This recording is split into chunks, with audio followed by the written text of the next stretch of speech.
Naitwa mrakibu wa uhamiaji Rose Mulaga Magesa, ni kaimu afisa uhamiaji mkoa wa Songwe.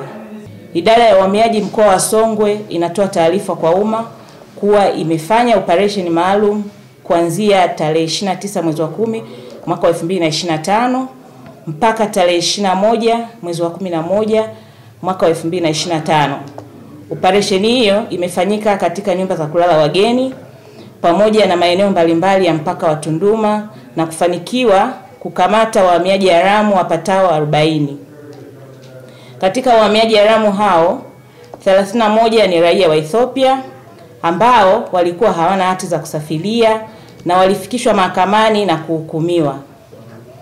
Wawili walikuwa raia wa Pakistani ambao hawakuwa na hati za kusafiria, nao walifikishwa mahakamani na kesi yao bado inaendelea.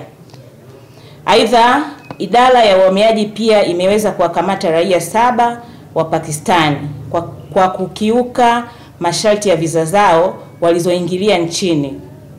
Wageni hao walikamatwa mnamo tarehe 18 mwezi wa 11 mwaka 2025 katika nyumba ya kulala wageni inayoitwa El Shaddai Lodge iliyopo katika mji mdogo wa Tunduma ndani ya wilaya ya Momba. Wageni hao wote wapo salama na baada ya kuchukuliwa maelezo ya awali na mahojiano wanatarajiwa kusafirishwa kwenda Dar es Salaam kwa ajili ya kuendelea na uchunguzi wa shauri hilo. Hawa raia wa Pakistani 7 ambao tumesema tuliwakamata kwa makosa ya kukiuka masharti ya visa zao, ni kwamba hawa raia 7 wa Pakistani walitarajiwa visa zao zilikuwa kuelekea Dar es Salaam kwa ajili ya matembezi. Dar es Salaam maeneo ya Mbweni kwa ajili ya matembezi. Visa zao zilikuwa zinaelekeza hivyo.